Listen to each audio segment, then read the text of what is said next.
Hi, എല്ലാവർക്കും മണി ഹബിന്റെ പുതിയൊരു വീഡിയോയിലേക്ക് സ്വാഗതം. ഇന്നൊരു വെറൈറ്റി കണ്ടന്റുമായിട്ടാണ് ഞാൻ എത്തിയിരിക്കുന്നത്. കഴിഞ്ഞ തവണ ഞാൻ നാട്ടിൽ പോയത് അനിയത്തിയുടെ കല്യാണത്തിനായിരുന്നു. സോ അന്ന് എന്റെ ഫാമിലി കല്യാണ അറേഞ്ച്മെന്റ്സിൽ കുറച്ച് പ്ലാനിങ്ങോടെ കാര്യങ്ങൾ ചെയ്തിരുന്നു. അതെല്ലാം തന്നെ ഫൈനാൻഷ്യലി നമുക്ക് അത്യാവശ്യം ബെനിഫിറ്റ്സ് ഉണ്ടാകുകയും ചെയ്തിരുന്നു. സോ അതൊക്കെ നിങ്ങളുമായി ഒന്ന് ഷെയർ ചെയ്യാമെന്ന് കരുതി. ഇതൊന്നും ഞാൻ വെറുതെ തള്ളിവിടുന്നതല്ല കേട്ടോ, നമ്മുടെ വീട്ടിൽ തന്നെ ആപ്ലിക്കബിൾ ആയ കാര്യങ്ങളാണ്. സോ ഉടനെ കല്യാണം നടക്കാൻ പോകുന്ന ആളുകൾക്കും വീട്ടുകാർക്കും ഈ ടിപ്സ് യൂസ്ഫുൾ ആകുമെന്ന് പ്രതീക്ഷിക്കുന്നു. ഒന്നാമത്തെ പോയിന്റ്, ഗോൾഡ്. അതായത് നമുക്കറിയാം, ഏറ്റവും കൂടുതൽ നമ്മൾ പണം മുടക്കുന്നത് ഗോൾഡ് ആഭരണങ്ങൾ വാങ്ങുവാൻ വേണ്ടിയാണ്. ചിലരൊക്കെ പറയും ഗോൾഡ് നല്ലൊരു അസറ്റ് അല്ലേ, ഭാവിയിൽ നല്ല ഗ്രോത്ത് ഉണ്ടാകുമല്ലോ എന്ന്. അതെ, വളരെ ശരിയാണ്. നമുക്ക് ഗോൾഡ് കോയിൻസോ ഗോൾഡോ അങ്ങനെ വാങ്ങി വെക്കാവുന്നതാണ്. പക്ഷെ നമ്മൾ ആഭരണങ്ങൾ വാങ്ങുമ്പോൾ ഒരുപാട് തുക പണിക്കൂലി എന്ന പേരിൽ നഷ്ടമാകുന്നുണ്ട്. ഒരു എക്സാമ്പിൾ പറയുകയാണെങ്കിൽ, നമ്മൾ 10 ലക്ഷം രൂപയുടെ ആഭരണങ്ങൾ വാങ്ങുമ്പോൾ നമുക്ക് ഏകദേശം 2 ലക്ഷം രൂപയോളം പണിക്കൂലിയായി ചിലവാകുന്നുണ്ട്. ഇനി എന്റെ ഫാമിലി ചെയ്തതെന്തെന്നാൽ, അനിയത്തിക്ക് ഡെയിലി യൂസിന് ആവശ്യമായ കുറച്ച് ആഭരണങ്ങൾ മാത്രം വാങ്ങിക്കൊണ്ട് ബാക്കിയുള്ള പണം അവളുടെ ഭാവിയിലേക്ക് നിക്ഷേപിക്കുകയാണ് ചെയ്തത്. നിങ്ങൾക്കും അങ്ങനെ ഒരു എമൗണ്ട് മക്കൾക്ക് വേണ്ടി FD ആയോ അല്ലെങ്കിൽ ഒരു പ്രോപ്പർട്ടി ആയോ ഒക്കെ നൽകാവുന്നതാണ്. ഇനി ഗോൾഡ് തന്നെ വാങ്ങാനാണ് താല്പര്യമെങ്കിൽ ഗോൾഡ് ബോണ്ടുകളോ ഗോൾഡ് ETF-കളോ വാങ്ങി നൽകാവുന്നതാണ്. അതുമല്ലെങ്കിൽ നല്ല ഫണ്ടുകളോ സ്റ്റോക്കുകളോ വാങ്ങി നല്ലൊരു ഫോളിയോ ക്രിയേറ്റ് ചെയ്ത് കൊടുക്കാവുന്നതുമാണ്. ഒരുപാട് ആഭരണങ്ങൾ വാങ്ങി വെക്കുമ്പോൾ ശ്രദ്ധിക്കേണ്ട ഒരു കാര്യം, അത്രയും പണിക്കൂലി നഷ്ടമാകുന്നത് മാത്രമല്ല, ഇതിൽ പകുതി ആഭരണങ്ങളും ആരും പിന്നീട് എടുത്ത് ഉപയോഗിക്കാറൊന്നുമില്ല. അപ്പോൾ അത് ലോക്കറിലോ മറ്റോ സൂക്ഷിക്കേണ്ടതിനുള്ള പണച്ചിലവ് കൂടി നമുക്ക് വീണ്ടും ആകുകയും ചെയ്യുന്നു. ചില പേരൻസിനുണ്ടാകും തങ്ങളുടെ മക്കൾ ഒരുപാട് ആഭരണങ്ങളൊക്കെ അണിഞ്ഞ് തന്നെ മണ്ഡപത്തിലേക്ക് പോകണമെന്നുള്ളത്. അങ്ങനെയുള്ളവർ തികച്ചും നിങ്ങളുടെ ആഗ്രഹം പോലെ തന്നെ ചെയ്യുക, അത് നിങ്ങളുടെ ചോയ്സ് ആണല്ലോ.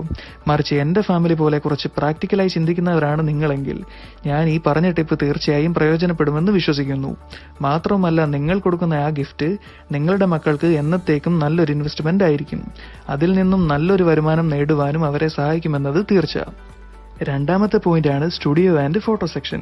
നമുക്കറിയാം, കല്യാണ വർക്ക് കൊടുക്കാനായി നല്ലൊരു ടീമിനെ കണ്ടെത്തുന്നത് കുറച്ച് പാടുള്ള കാര്യമാണ്. ഇവിടെ എന്റെ ഫാമിലിയിൽ ചെയ്തത് എന്തെന്ന് വെച്ചാൽ, ചെക്കനും പെണ്ണും കൂടി അവർക്ക് ഇഷ്ടപ്പെട്ട ഒരു ടീമിനെ കണ്ടെത്തുകയും 2 വീടുകളിലെ വർക്കും കൂടി ആ ഒരൊറ്റ ടീമിനെ ഏൽപ്പിക്കുകയും ചെയ്തു. ഇതേപോലെ 2 വീട്ടിലെയും ക്യാമറ വർക്ക്സ് കോംബോ ആയിട്ട് കവർ ചെയ്തു തരുന്ന ഒരുപാട് സ്റ്റുഡിയോസ് അവൈലബിൾ ആണ്.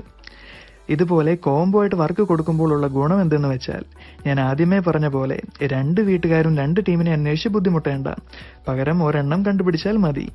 അതുപോലെ 2 വീട്ടിലുമുള്ള ചടങ്ങുകൾ മാത്രം അവർക്ക് സെപ്പറേറ്റ് കവർ ചെയ്യേണ്ടതുള്ളൂ.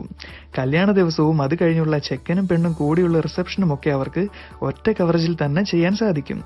സോ അവരുടെ കവറേജ് ടൈമിലും അതുപോലെ ആൽബം വീഡിയോ ഔട്ട്പുട്ടിലും എഡിറ്റിംഗിലും എന്ന് വേണ്ട എല്ലാത്തിലും അവർ കൊടുക്കേണ്ട സമയം, സാമ്പത്തികം, ഹാർഡ് വർക്ക് എന്നിവ കുറച്ചു മതിയാകും.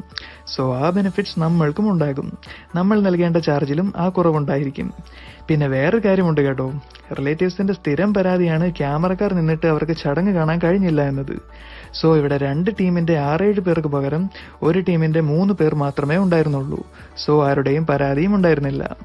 അടുത്ത ഒരു കാര്യം എല്ലാവർക്കും അറിയുന്ന കാര്യമാണ്, എന്നാലും ജസ്റ്റ് പറഞ്ഞേക്കാം. നമ്മൾ കല്യാണം ഒരു ടീമിനെ ഫുള്ളായി ഏൽപ്പിക്കുമ്പോൾ ഒരുവിധം കാര്യങ്ങളും അവരുടെ തീരുമാനം അനുസരിച്ചാണ് നടക്കുക. മാത്രമല്ല, നല്ലൊരു തുക അവരുടെ ചാർജായും നമ്മൾ നൽകേണ്ടതുണ്ട്. സോ ഞാനിവിടെ പറയാൻ പോകുന്നത്, നിങ്ങൾക്ക് കഴിയുമെങ്കിൽ നേരിട്ട് തന്നെ നിങ്ങൾ ഓരോ ടീമുകളെയും കോൺടാക്ട് ചെയ്യുക.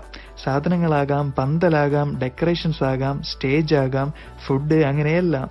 ഇതൊക്കെ നേരിട്ട് അറേഞ്ച് ചെയ്യുമ്പോൾ നിങ്ങൾക്ക് തന്നെ സംസാരിച്ച് നിങ്ങളുടെ താല്പര്യവും ബഡ്ജറ്റും ഒക്കെ അനുസരിച്ച് കാര്യങ്ങൾ ഫിക്സ് ചെയ്യാൻ സാധിക്കും.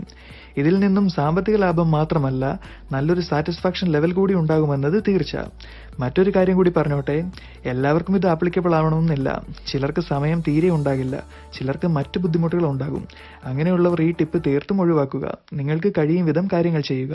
താങ്ക്